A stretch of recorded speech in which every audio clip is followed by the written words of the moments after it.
नमस्कार. आपल्या सगळ्यांचे सोशल महाराष्ट्र न्यूज चॅनलमध्ये हार्दिक स्वागत. चला वळूया तर एका नवीन बातमीकडे. आजची बातमी.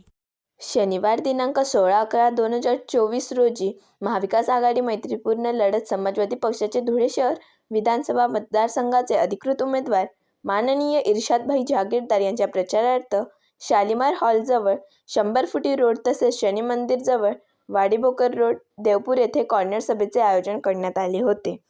यावेळी उपस्थित इर्शादभाई जागीरदार, कैलास चौधरी, सलीम हाफिजी, अमीन पटेल, महेंद्र शिरसाट, पप्पू मुल्ला, वसीम अकमरम, जामिल मंसूरी, तवाब अन्सारी, तेजस रणसिंग, समीर खान, राहुल पोळ, अमित मोरे, दर्शन पाटील, अफरोज भाई, अफसर शेख, आवेश खातीम, मोहम्मद हुसेन आदी मान्यवर मोठ्या संख्येने उपस्थित होते. परिसरातले ह्या सभेला उपस्थित असलेले आमचे कैलासभाऊ चौधरी, दर्शन सोनवणे, आमच्या ताई आणि उपस्थित सर्व आमच्या माई माऊली, ज्येष्ठ मंडळी आणि तरुण मित्रांनो, आज मी आपल्या समोर महाविकास आघाडी समाजवादी पक्षाचा मैत्रीपूर्वक लढतीतला उमेदवार आपले आशीर्वाद रूपी मत येणाऱ्या 20 तारखेच्या निवडणुकीला मागण्यासाठी आपल्यापाशी उभा आहे, आपल्या समोर विनंती करण्यासाठी उभा आहे.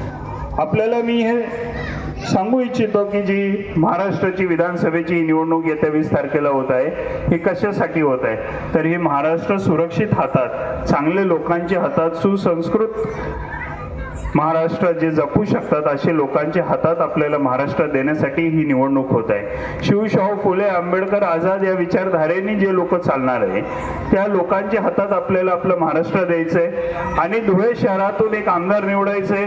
असा आमदार निवडायचा आहे की जे पशी विकासाचं विजन असलेलं पाहिजे, ज्यांनी विकास आपल्या धुळ्यासाठी खायचून तिथून मुंबईतून इथं आणायला पाहिजे आणि धुळे शहराचा चेहरा मोहरा बदलायला पाहिजे.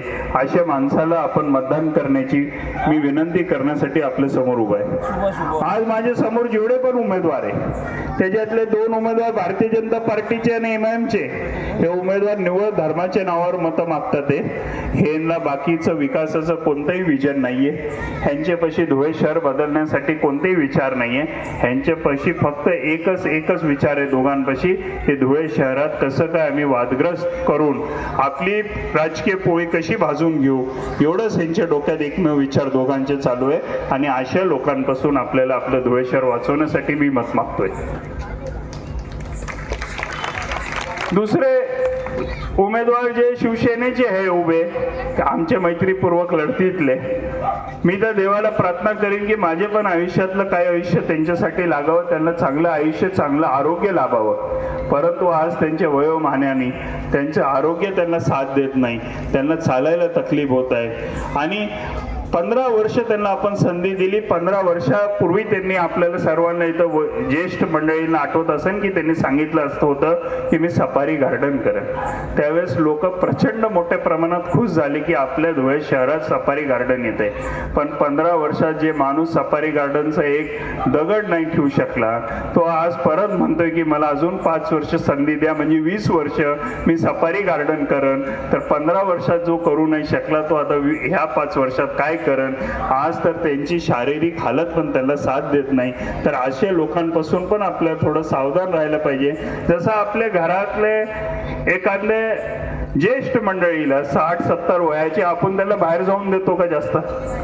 आपण त्यांना काय म्हणतो, दादा आजी तुम्ही घरी आराम करा, तुम्ही जास्त तक करू नका, लग्नांना आम्ही जातो, तुम्ही थोडं घरी आराम करा. ही आपण जशी काळजी घेतो तसं मला आवाहन करायचं आपल्या माध्यमातून त्यांच्या घरच्यांना पण की त्यांनी आता मार्गदर्शनाच्या भूमिकेत यायला पाहिजे आणि आमच्यासारखे तरुण रक्ताला संधी द्यायला पाहिजे की जो आपल्यासाठी विकास घडवून आणेल. आणि मी संधी का मागतोय, जसे आपण आजारी पडलं तर कुणापाशी जातो? का इंजिनियर पाशी जातो आणि घर बनवायला इंजिनियरला बोलवतो, डॉक्टरला नाही बोलवा. तर माझं जे शिक्षण झालं जगातले 1 नंबरची विद्यापीठ हार्वर्डमध्ये लोकशाहीवर झालं. माझं शिक्षण लंडनला सामान्य प्रशासनवर झालं. माझं शिक्षण न्यूझीलंडला कृषीमध्ये झालं. कृषी हे महाराष्ट्रातला एक मोठा घटक आहे, शेती हे महाराष्ट्रातला मोठा घटक आहे. आणि माझं जे शिक्षण झालं ते सामान्य प्रशासन आणि लोकशाहीमध्ये झालं. तर माझ्यासारख्या माणसाचं काम तिथं विधानसभेत आहे की जिथं जाऊन तुमचे न्याय प्रश्नासाठी, तुमच्या हक्कासाठी, तिथं तुमची बुलंद आवाज बनवून लढण्यासाठी, नाही का कुणी 10वी पास 12वी पास उमेदवार आहे आणि एक डिप्लोमा होल्डर उमेदवार आहे. मलाच कधी कधी लाज वाटते की मी कुस्ती कोणाबरोबर करू राहिलो. यासाठी मी मतं मागतोय. आणि काय मुद्द्यांवर मतं मागतोय मी आज, तर मी आपल्यापाशी 3 मुद्दे, प्रमुख मुद्द्यांवर मतं मागतो. ते ECD आहे. म्हणजे एम्प्लॉयमेंट, रोजगार. मला कमीत कमी 5,000 आपले तरुण लोकांसाठी 5 वर्षात रोजगार उभे करायचे. आणि आज लोक म्हणतात धुळ्यातून 7 हायवे येतात, धुळ्यापासून 200 किलोमीटर सुरतला बंदर आहे, त्याच्यातून माल येतो जातो विदेशात, पण आपल्याकडे फॅक्टरी आणि इंडस्ट्री येत नाही. तर मी आपल्याला विचारतो की आपल्या जे काय भागात आपण राहतात तिथं जे पण पोरगा ग्रॅज्युएट, मुलगी ग्रॅज्युएट होती, ती धुळ्यात तिला नोकरी भेटती का? तिला मुंबई, नाशिक, पुणे जायला लागतं का नाही? सर्वात मोठी समस्या आपल्या धुळे शहराची आहे की शिकलेल्या मुला मुलींचं या शहरातून पलायन होतंय नोकऱ्यांसाठी. आपल्याला हे पलायन कुठंतरी थांबवायला पाहिजे. आपले मुलं मुली आपले जवळ राहायला पाहिजे, आपली त्यांनी सेवा करायला पाहिजे आणि आपल्या शहरामध्ये सुख समृद्धी यायला पाहिजे. ह्याच्यासाठी मी ही लढाई लढतोय. आणि मला ही लढाई लढण्यासाठी दोन्ही समाजाचा, धुळे शहरातले प्रत्येक नागरिकाची एकच मदत लागणार आहे, जे हे संधी साधू लोकांनी त्याला वादग्रस्त शहराचं नाव दिलेलं आहे. आमची प्रेमळ जनतेकडून एकच मदत लागणार की ती आपल्याला ते नाव पुसून टाकायचंय आणि अमन आणि शांतीचं शहर धुळे शहराला बनवायचंय. या दिवशी हे बनवण्यास आपण यशस्वी झालो, त्या दिवशी इथं पण मोठमोठे इंडस्ट्री आणि फॅक्टरी आल्याशिवाय राहणार नाही आणि आपल्या जीवनात बदल येऊन जाईल. आज कितीतरी आपले नौजवान तरुण बेरोजगार आहे. ह्या गंभीर प्रश्नाकडे एक पण उमेदवार बोलायला तयार नाही. मी तुम्हाला सांगतो, आपला आमदार आपलं सेवाकरी निवडून आलो तर 2 महिन्याच्या आत एकता रॅली करू आणि Maharashtra chamber of commerce agriculture इंडस्ट्रीचे जेवढे उद्योगपती लोकांची संघटना आहे महाराष्ट्राची, त्याचे सगळे पदाधिकारी असे स्टेजवर बोलवतो आणि त्यांना विनंती करतो की ही आमची प्रेमळ जनता आहे, ह्यांच्या मनात काही नाही आहे, स्वच्छ मनाची आमची जनता आहे. तुम्ही इथं आमच्या इथं इंडस्ट्री फॅक्टरी लावा.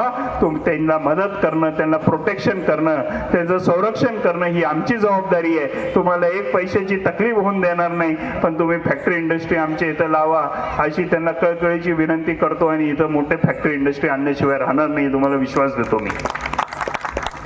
दुसरा मोठा गंभीर कॅन्सर धुळे शहराला म्हणजे भ्रष्टाचार. तुम्ही जिथं राहता तिथं बघा, रस्ते झाले, ते रस्ते जागेवर खराब होतात का नाही? काही सांगा मला.